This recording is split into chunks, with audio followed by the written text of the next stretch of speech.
Olá, meu querido ouvinte, é muito bom ter você para mais um programa Sabedoria para o Coração.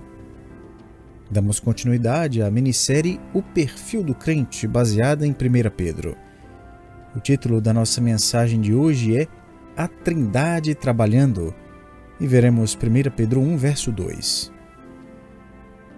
No início de um motim que surgiu no Reino Unido pouco tempo atrás, o qual incluiu violência e saques descontrolados, o principal rabino da Grã-Bretanha, Jonathan Sacks, condenou o que chamou de desintegração moral do mundo ocidental. Em seus comentários, que a propósito o desqualificaram como candidato à presidência hoje, ele fez várias observações que provocaram as mais variadas reações. Suas palavras foram publicadas num artigo de jornal. O rabino afirmou que estamos testemunhando o tsunami de utopias que tem varrido o Ocidente, o qual prega que se pode ter relação sexual sem a responsabilidade do casamento, filhos sem a responsabilidade da criação, ordem social e liberdade sem a responsabilidade da moralidade e autoestima sem a responsabilidade do trabalho e do sucesso merecido. O que tem acontecido moralmente é o que já aconteceu financeiramente. Pessoas sensatas foram persuadidas de que se pode gastar mais do que se ganha, entrar em débitos sem precedentes e consumir os recursos mundiais sem se preocupar com quem pagará as contas. Em grandes partes da Grã-Bretanha, Europa e Estados Unidos, religião virou coisa do passado e não existe uma voz contrária à cultura do comprar, gastar, vestir e exibir porque você merece. A mensagem hoje é que moralidade é algo antiquado, consciência para os fracos. E o mandamento principal é o seguinte: não se deixarás ser pego em flagrante. Isso tudo é verdade. Para o crente, todavia, a grande questão não é como a escuridão cresceu, mas como manifestaremos a luz. Como vivemos como crentes no mundo que tem retornado aos dias do apóstolo Pedro? Pedro escreve para crentes sem terra, marginalizados, que perderam seus empregos, lares, credibilidade, bem como qualquer simpatia por parte do mundo ao seu redor. Simplesmente os crentes se tornaram pessoas indesejadas. Ao iniciar sua carta, Pedro diz no verso 1 que eles estão dispersos pelas regiões do Ponto, Galácia, Capadócia, Ásia e Bitínia, uma área de mais de 750 mil quilômetros quadrados. Não se trata de um cartão postal. Pedro responde perguntas que se passavam na cabeça de milhares de cristãos. Perguntas como: o que aconteceu? Será que Deus está no controle dessa situação? E o que devemos fazer neste novo mundo? Pedro fornecerá instrução nesses quesitos. O escritor e teólogo Packer forneceu uma ilustração da vida cristã ao imaginar como seria difícil pegar um helicóptero, ir à selva amazônica, descer numa tribo, pegar um índio que nunca saiu do mato, levá-lo a uma metrópole e dizer: pronto, se vire agora, tchau. Packer continua e escreve: seremos cruéis conosco mesmos se tentarmos viver neste mundo sem saber sobre o Deus que é dono deste mundo e que o governa. Ignore Deus e você se sentencia a tropeçar e a cambalear pela vida de olhos vendados, sem nenhum senso de direção e sem saber o que está ao seu redor. Portanto, não é surpresa ver que, logo que começa a ensinar como o crente deve viver para Cristo num mundo não acolhedor, Pedro descreve Deus, o qual é nosso refúgio e fortaleza. Mais especificamente, Pedro descreve como cada membro da Triunidade, Pai, Filho e Espírito, se interessa na vida do crente. Ele faz essa descrição por meio de 3 declarações. A primeira começa no verso 2, segundo a presciência de Deus. A segunda é em santificação do Espírito. E a terceira, para a obediência e a aspersão do sangue de Jesus Cristo. Esse é o jeito comprido de fazer a declaração teológica de que cada membro da Trindade está envolvido no Evangelho e na salvação do crente. Só que é muito mais do que isso. Quando lemos até o final do verso 2, descobrimos que, por causa do envolvimento de cada pessoa da Trindade, o crente, de qualquer país, geração e em qualquer época da vida, pode experimentar graça e paz multiplicadas. Agora, vamos destrinchar essas frases para entender por que essas verdades foram tão encorajadoras a crentes que passavam por dificuldades, que eram marginalizados e indesejados. Vou pegar as 3 declarações e usá-las como pontos no esboço de nosso estudo. Primeiramente, o crente é salvo e disperso por Deus o Pai. Vamos voltar e ler o verso 1 e início do verso 2.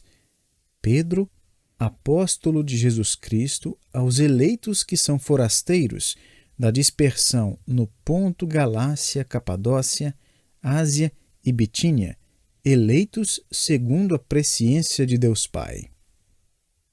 Pedro relaciona especificamente esse aspecto em particular a Deus o Pai. Foi o Pai quem escolheu. Paulo escreveu em Efésios 1:4 que Deus o Pai escolheu o crente antes da fundação do mundo. Deus o Pai é retratado nas Escrituras como o iniciador da salvação, o agente precursor na obra de redenção. João escreve que nós o amamos porque ele nos amou primeiro. 1 João 4,19. Agora, Pedro revela que o amor de Deus por nós, na verdade, precedeu a criação do próprio universo, que desde a eternidade passada, Deus já conheceu de antemão os seus amados. Lembre-se de que conhecimento antecipado na Bíblia transmite muito mais do que só a ideia de conhecimento intelectual. Ele envolve um amor íntimo e profundo. O fato de Deus nos conhecer de antemão significa que Deus nos amou de antemão. Mais uma vez, o apóstolo João define a iniciativa salvífica de Deus como um ato de amor por nós antes de o conhecermos ou escolhermos amá-lo. Ele escreveu: "Nisto consiste o amor, não em que nós tenhamos amado a Deus, mas em que Ele nos amou e enviou o seu Filho como propiciação pelos nossos pecados." 1 João 4,10. Agora, muitos afirmam que Pedro, na verdade, ensina que Deus escolheu aqueles que já sabia de antemão que creriam no Evangelho. E até parece ser isso mesmo, não é? Eleitos segundo a presciência de Deus. Os que defendem essa interpretação afirmam que Deus, em sua onisciência, olhou numa espécie de túnel do tempo e viu quem creria no Evangelho. Em seguida, ele os chamou, escolheu para a salvação e garantiu que chegariam ao céu. Essa é uma explicação razoável. Na verdade, é uma que eu consigo entender e nos faz parar para pensar um pouco. Entretanto, o problema é, dentre vários outros, que essa explicação detona qualquer conceito bíblico de que Deus nos escolheu primeiro, que Deus nos amou primeiro.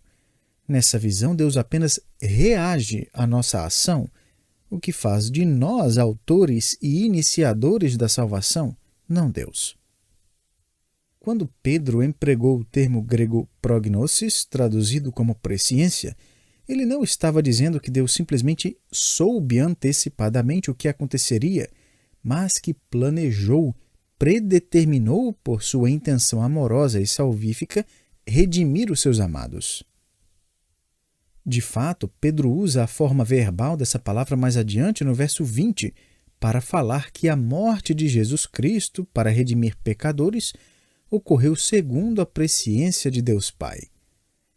Isso não pode significar que Deus olhou no túnel do tempo, enxergou o futuro da história, viu que Jesus seria morto e, portanto, o escolheu para ser o Salvador. Não faz sentido. Em sua pregação no dia de Pentecostes, Pedro pregou que a morte de Cristo foi pelo determinado desígnio e presciência de Deus. Atos 2:23. Desde a eternidade passada, os planos de Deus já estavam prontos, o que é algo que desafia nosso entendimento. Se você pensa, nossa, tudo isso confunde meu pensamento, então provavelmente estamos no caminho certo. Deus o Pai nos escolheu de uma forma que vai muito além do nosso entendimento. Deus o Filho pagou a penalidade pelo nosso pecado de forma que vai muito além da nossa compreensão. Como Jesus pagou 2000 anos atrás pelo pecado que cometerei daqui 2 semanas. Seu pagamento ultrapassa o nosso entendimento. Além disso, Deus, o Espírito, habita em nós de maneira que também confunde o nosso pensamento. Ele é uma pessoa eterna dentro de mim. E não se esqueça, nosso Deus triuno nos destinou e preparou para uma eternidade que ultrapassa o nosso entendimento. E era assim que essa verdade importava aos crentes espalhados pelo Ponto, Galácia, Capadócia, Ásia, Bitínia, Porto Alegre, Rio Branco, Belém e Salvador. Os crentes que reconhecem agora que são peregrinos, maltratados e indesejados nesta terra, se enchem de esperança ao saber que a presciência de Deus o Pai não se relaciona apenas com nossa salvação, mas com nossa situação também. Podemos ler perfeitamente Pedro dizendo aqui: vocês foram escolhidos por Deus não somente para ser salvos, mas para serem dispersos também. Tudo isso está de acordo com o plano de Deus desde a eternidade passada. E veja bem, se Deus os escolheu antes da fundação do mundo, Ele não os perderá de vista agora. Assim como as sementes nas mãos do agricultor, você não foi espalhado apenas, mas plantado pelo conhecimento, amor e plano antecipados de Deus o Pai. O caos no Império Romano não pegou Deus de surpresa. Na verdade, Ele está no controle do caos. O mundo jamais estará caindo aos pedaços. Conforme a presciência e o plano de Deus, o mundo sempre caminha para o rumo determinado por Ele. O crente é escolhido e espalhado por Deus o Pai. Segundo, o crente é santificado e separado por Deus o Espírito. Veja o verso 2 novamente. Eleitos segundo a presciência de Deus Pai em santificação do Espírito. Agora, perceba o seguinte. Pedro parte da presciência de Deus o Pai na eternidade passada e vai para a obra de Deus o Espírito quando ele interage conosco no tempo presente. A obra santificadora que Pedro tem em mente aqui é aquele momento quando o Espírito Santo regenera o pecador e separa, santifica o pecador para Deus. Então se trata aqui da ação do Espírito Santo no momento da salvação. Agora, sabemos que existem outros aspectos na santificação. A palavra também se refere à atividade santificadora, um processo contínuo de nos tornar povo santo e separado para Deus.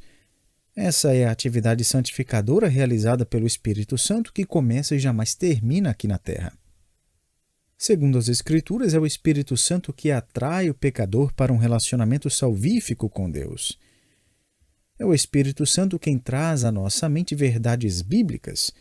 O homem natural não aceita as coisas do Espírito de Deus porque eles são loucura e não pode entendê-las porque elas se discernem espiritualmente.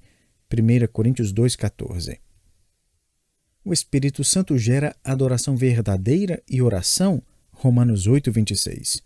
O Espírito semelhantemente nos assiste em nossa fraqueza, porque não sabemos orar como convém, mas o Espírito intercede por nós sobremaneira com gemidos inexprimíveis. O cristianismo inteiro, começo, meio e fim da vida cristã, é obra do Espírito Santo. Podemos expressar essa obra contínua do Espírito de Deus em nossas vidas com duas ênfases diferentes. Deus jamais nos deixa sozinhos ou Deus jamais nos deixa sozinhos. Ambos são verdadeiros.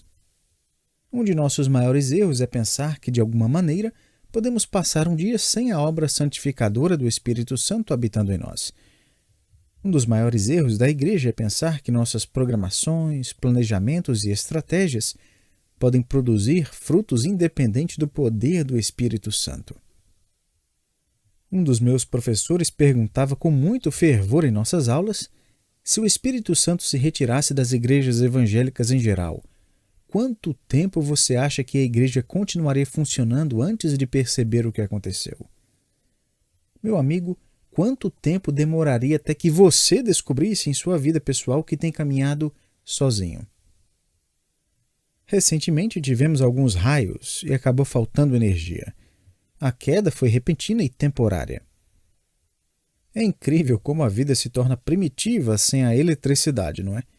Quando falta eletricidade na casa, não importa quanto você pagou naquela geladeira, máquina de lavar roupas, micro-ondas, televisão, celular ou computador com baterias descarregadas. Todos eles valem a mesma coisa que a caixa de papelão que antes os embrulhou. Nossas vidas são como esses eletrodomésticos. Não existe sequer uma função que podemos realizar para a glória de Deus, à parte do poder de Deus. E o Espírito Santo é muito mais do que mera força ou energia. Veja bem, ele é uma pessoa. Através do relacionamento que temos com ele, surge a força para viver, trabalhar, discipular, evangelizar e simplesmente operar neste mundo.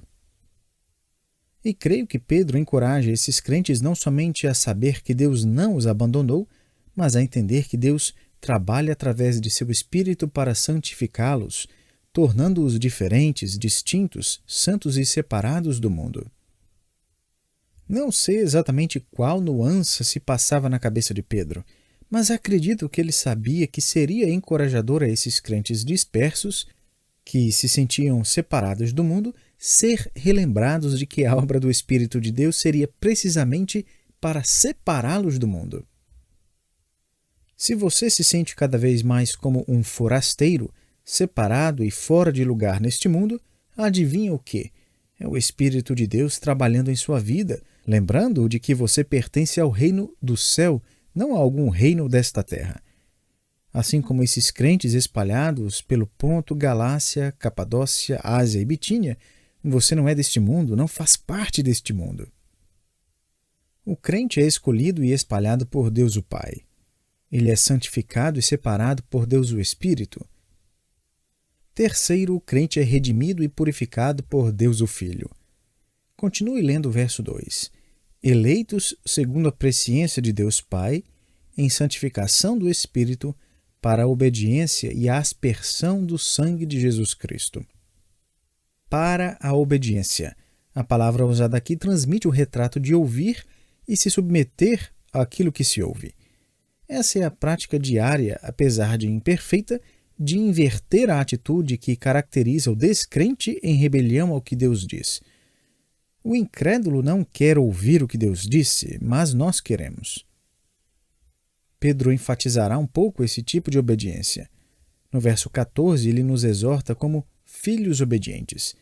Mais adiante, no verso 22, ele usa o mesmo termo novamente para nos desafiar a ser obedientes à verdade. Ou seja, a obra da salvação, determinada na eternidade passada pelo Deus o Pai e efetuada pelo Deus Espírito, deve se manifestar em nós em algum momento. Além da obediência, Pedro fala da purificação realizada pelo sangue de Jesus Cristo. E esse lembrete vem na hora exata, porque não obedecemos a Cristo perfeitamente. Às vezes, nem lhe obedecemos, mas nossa certeza é baseada no sangue que Cristo derramou e no pagamento que ele fez a nosso favor. Quando voltamos ao livro de Êxodo, vemos que Moisés reuniu o povo ao pé do Monte Sinai e lhes entregou os mandamentos e ordenanças de Deus. Todos os israelitas ouviram a palavra de Deus e disseram: tudo quanto o Senhor falou faremos. Em seguida, Moisés aspergiu o povo com o sangue sacrificial e o povo entrou numa aliança perpétua como povo de Deus. Êxodo 24. Sem dúvidas, Pedro retorna a esse contexto, já que agora ele se refere ao povo de Deus como aqueles que disseram com efeito: tudo quanto o Senhor falou faremos. E o crente foi aspergido com o sangue do sacrifício final, Jesus Cristo, pelos seus pecados. E os crentes entraram numa aliança eterna como o povo de Deus.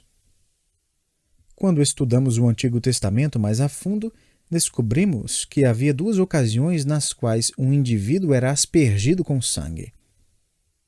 Quando Arão e os sacerdotes foram separados a Deus para o ministério como sacerdotes, o sinal da sua separação foi a aspersão com sangue.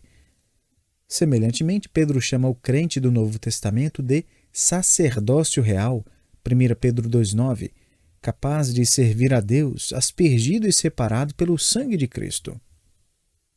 Quando um leproso tinha que ser curado, ele era aspergido com o sangue do animal sacrificado, simbolizando que agora estava purificado.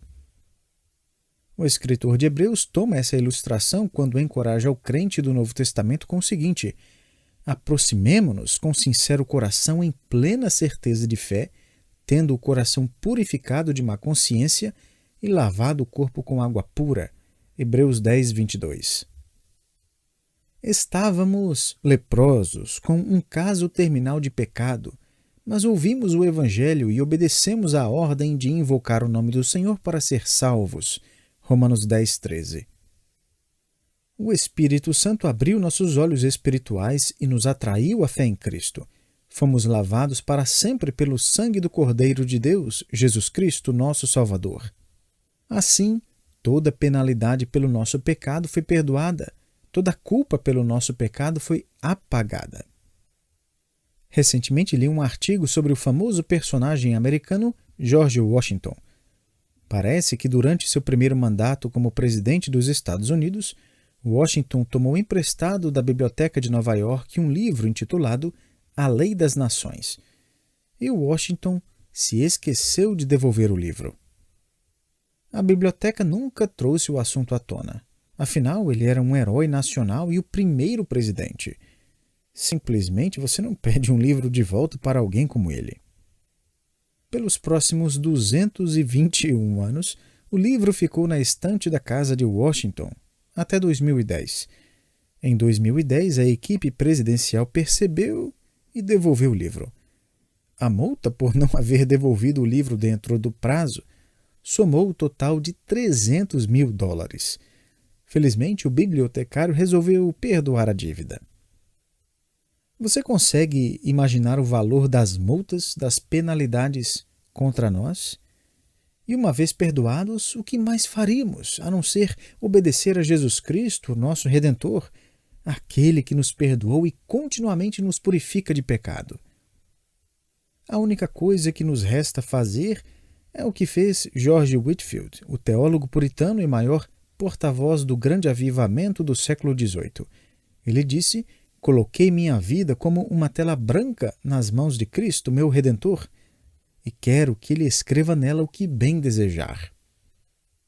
Agora, Pedro escreveu uma tonelada de verdades aqui, mas o ponto central de sua declaração é simplesmente este: cada membro da Trindade está envolvido na salvação do crente. A salvação vem a nós pela Trindade. Ela ocorre através da Trindade e um dia nos conduzirá à Trindade, ao nosso Deus triuno, Deus o Pai, Deus o Filho e Deus o Espírito.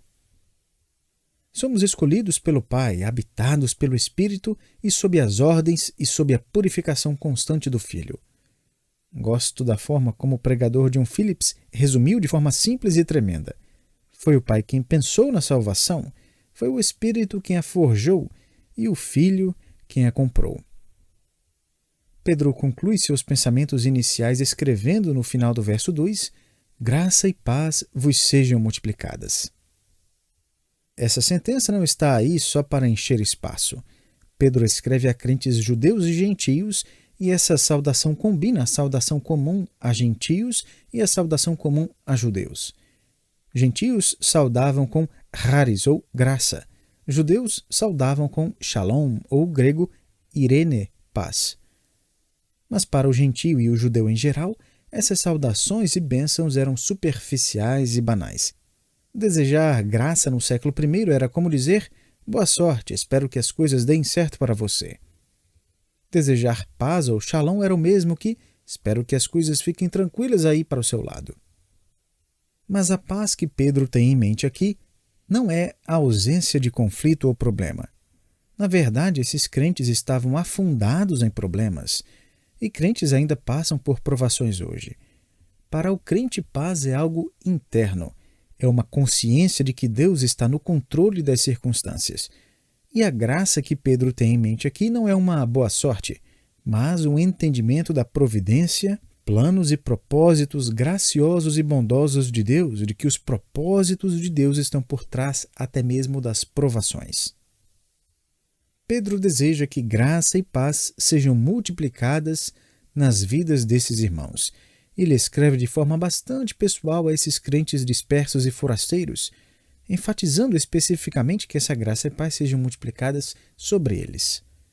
O verbo traduzido como multiplicadas está na voz passiva, o que acontece de ser um lembrete bondoso da parte de Pedro de que graça e paz não são coisas que o crente pode conseguir ou gerar em sua própria vida, é algo que recebemos apenas.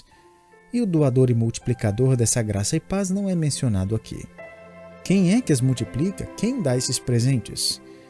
Bom, apesar de não mencionado diretamente, o doador, obviamente nesse contexto, é o Pai, o Filho e o Espírito.